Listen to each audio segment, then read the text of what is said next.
Are you tired of struggling with your options trading? The highest paid online is having a March Madness sale on the VIP course. Use code MARCH40 to receive 40% off the VIP course. This sale ends on March 31st, 2025. Go to highestpaid.online and get started today. And this idea of perception and how your perception is what you're being sold, right? So the way you perceive a situation is what is being used to get you to buy into a particular thing, right? And so what we're talking about is how Anglo-Americans and how they perceive situations and how they perceive something is what is being used to sell them on this particular idea that these tariffs that Donald Trump was rolling out or that he says he's going to roll out is justified. One of the most important things that you want to ask yourself, in my opinion, that most people are going to miss in this whole conversation is asking themselves the question on what creates perception. Because if you understand what creates perception, right, then you have the power. You think the power is in selling into perception. No, the real power is in what creates perception, right? So once you understand that piece of it, but that's what most people are going to miss because, again, they're caught up in these things, right? So what we heard yesterday, and kind of based on when you watch this particular video, is when you're going to see it. So it'll be a few days ago to whenever, is that Donald Trump's going to roll out a certain amount of auto tariffs now based on where these particular automobiles are made, but also based on where the parts are made. Because when you're looking at an automobile, it's not just where it's put together, but you have to have something called part suppliers. And part suppliers have to make the parts that go inside the automobile. Okay? Now, he's claiming that there's going to be X amount of tariffs on any automobile that's not manufactured wholly inside the United States. So not only is he going to put a tariff on the actual automobile as a finished product, but he also claims he's going to put a tariff on the part suppliers that make the parts that go inside the automobile. Now, this should raise the prices of automobiles inside the United States because it's going to make them a lot more expensive because it's going to be more expensive to make the car now. What people will do that have this mindset, right, that I need to support this initiative, they're going to say, well, you know what? Things are unfair, right? And so because this trade policy between the United States and all these other countries are unfair, what Trump is doing with these tariffs is going to bring fairness back. What this is, right, and it's not really coming from Trump, but it's really his whole administration, is we're selling this particular segment of Anglo-America based on what they already perceive. There's a segment of Anglo-America, and their perception is that life is not fair for them. That's their perception, right? And they believe that if life just could become fair, I would now be satisfied, right? But life is not fair, okay? It's not, for a lot of different reasons. It's not fair that somebody could be born with some type of physical challenge that can make their life a lot more difficult, and they haven't done anything wrong. They just was born like that. That's not fair, right? Sometimes these things happen. But they have this perception that, one, life is unfair, and that other people are getting a benefit in life that they're not getting a benefit from, and that's making their life more difficult. And if they just can solve that problem, they will feel better about the world. And it's not all of Anglo-America, but there's a strong segment of Anglo-Americans where you can sell that to them because they already believe it. So their perception is already 1, 2, 3. So what do? You sell 1, 2, 3 back to them. You got to understand what I just told you. The most powerful thing you can do is figure out what somebody already believes and sell it back to them. The most difficult thing you can do is try to change people's minds on something. That's extremely difficult. You understand what I just told you, right? The most difficult thing you can do is try to open up people's eyes to what is currently going on that they're not aware of. The easiest thing you can do is sell back to people what they already believe, right? Because they already believe it. So the selling is easy, right? So what I want you to understand is that people believe this idea of unfairness. And you have a segment of Anglo-America who believe in this, like this is one of their core beliefs that the world is unfair. So they'll support it when Trump says, well, you know what? These people have been taking advantage of the United States with these particular trade policies. He's communicating to what they currently already believe about the world. Right? So then now they're going to support it. So any of the economic data that contradicts what they believe, but really what they perceive about the situation has to be disregarded. I did an interview with somebody literally now going on 60 days ago. We were talking about these tariffs. And I was explaining to them, and I asked the person a question. I said, how long do you think it takes to build manufacturing inside the United States for like durable goods, cars, washing machines, things of that nature? And they were like, oh, it takes 6 months. I said, no, it takes years. Right? And now you'll never see that interview because it got taken off the internet. Because I would not participate in this folly, right, around the idea to where bringing stuff back to the United States is this effort of self-sustainability, yada, yada, yada, because it's folly. It's not how CapEx works. It's not how capital budgeting works. This is not how business, especially large organizations, plan over the course of decades, right? So let me give you an example of what I'm talking about. Rivian, which is a car manufacturer, that's a U.S.-based car manufacturer. In fact, what's interesting is a guy that started these from Florida. They were given $6 billion from the Biden administration alone, a $6 billion loan, very similar to what Tesla used to get back in the day, to build a manufacturing facility in a city a little bit farther outside of Atlanta, right? It wasn't close, but like outside of Atlanta, right? That place is supposed to produce 200,000 vehicles a year at full capacity. So that means that when it's at full capacity, when everything's going well, we're going to produce around 200,000 vehicles per year. That particular operation was supposed to employ 7,500 people. So what we have is we have around 200,000 vehicles that are going to get produced.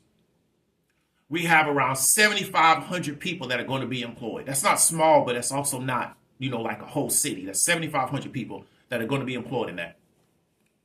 And it was going to be $6 billion. They still have not built that factory yet. They're supposed to resume production in that factory in 2026. So they're going to start it again in 2026. Still has not been built. People don't understand that this concept of nearshoring, where my main market is in one place, and what I do is I bring back my manufacturing to closer to my main market, right? That has to make sense over the course of a few decades, right? And then it takes an extremely long time to do that. So if we're going to move all of U.S. car manufacturing back to the United States, it has to make sense over decades. So we have to totally discount that the American worker pretty much makes more money than any other worker inside the world. And they expect more. They expect more benefits. They expect more and all these other things, right? The union rep that is in favor of these tariffs, bro, if they bring these factories back, they're not going to put them in the north. They're going to put them down south where they can do it without unions. So your UAW is not going to benefit from it at all, because they're not going to bring, if they have to bring manufacturing back to the United States, they're going to do it in the south where they don't have to unionize. So UAW is not going to benefit from it, right? I don't know how he sees a benefit to his organization from that, unless you think you're going to unionize those people later, okay? You have to understand the economic piece behind this stuff. But if you just have a perception of the world is not fair, somebody else is getting a benefit, or they're getting an advantage in the world that I'm not getting, that I should be getting, right? It's easy for people to sell that to you, and so we can disregard all the economic data. So if you go on Twitter, people are talking about these particular tariffs, and you have people that are supporting this initiative saying, well, how do we make this equal? Well, it didn't become unequal over the course of 60 days, right? Trade disparity didn't become unequal in a 60, 90-day cycle. Took decades for these things to get to where they're at. So why do you think it's going to resume, or it's going to get back to equality over the course of a presidential term? How do you think that works, right? So these particular organizations, or these particular factions that are coming to Trump and saying, hey, we're going to sink X amount of money inside the United States over the next 10 years, right? Well, just because they say it doesn't mean they're going to keep doing it over the next 10 years. It means they may say it now because that's what's going to keep Trump happy. And then as he gets closer and closer to no longer being in office, they just go do something different. Right? Because they no longer have to be concerned with making him happy. Right? So the Saudis will say, yeah, we'll do this because they know that they need to make sure that the United States supplies them with military protection in that region. Right? So $1 trillion over X amount of years, they can claim that they can make it look good for the next 3 to 4 years. And then when Trump is out, they cut a new deal with the new president. So they won't spend anywhere near $1 trillion just keeping this ball rolling for the next 4 years. This is how these things work, because these are decade-long investment programs. They're not short-term investment programs. So we're not taking anything away from the idea that these particular trade situations are unequal, they're unfair, right? But if we want to talk about unfairness, let's talk about the fact that the United States forces people to use their currency as a reserve currency. Is that fair? So what it does is it undercuts other countries' currencies. Is that fair? So we want to start talking about what's not fair and what's not appropriate for a situation and what doesn't benefit all parties involved. We can throw a lot of things on the table. But again, when you're dealing with a segment of the Anglo-American population, they're very much preoccupied with what they believe is unfair, right? Whether it's trade policy, whether it's DEI, their whole life is that somebody else is getting something that I should be getting, but I'm not getting it, and that's unfair. And they believe that that's the reason why their life looks the way it looks. But don't get caught on that. Get caught on the concept of perception. When you understand how people perceive something, you can sell them almost anything. And I'm going to talk about that later in another video. That's the part you want to understand. You'll get caught on the Anglo-Americans. You'll get caught on the DI. You'll get caught in the weeds. But the core idea that you want to understand is the idea of perception. And once you understand what people perceive, what do? You sell that back to them. That's the easiest way for you to get a win in this world. The hardest way for you to get a win in this world is to say, you know what? What you perceive is not what's actually going on.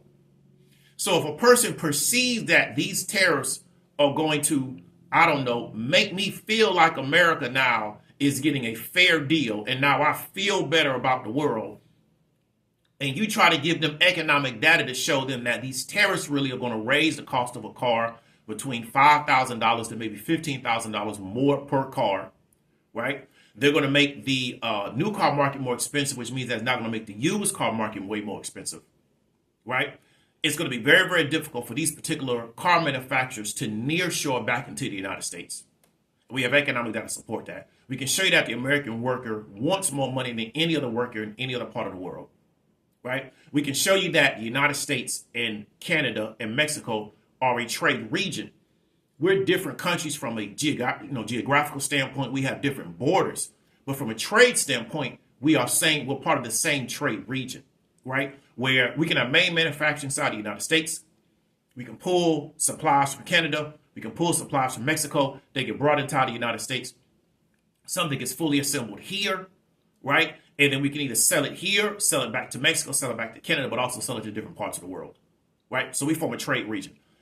You won't understand that because it's going against your perception, right? So again, we want to ask the question, what do people perceive, which most people can't conceptualize? 2, what creates perception? Because it's hard to solve problems until often you can get to what the actual core of the situation is. But most people aren't consumed because that's the hard work. The easy work is, I have audience XYZ. They perceive that the world is flat, and they perceive that somebody's lying to them around the world actually being flat. Let me sell these ideas back to them. Well, here's the next conspiracy I can sell to you. Well, here's the next conspiracy I can sell to you. Well, here's the next conspiracy I can sell to you. Because why? You already believe that there's a grand conspiracy that the world is flat. And people are lying to you around the world is flat because people are lying to you about everything else going on in the world. So let me sell you the next conspiracy because why? I figured out what you perceive. Right? This is how these systems work.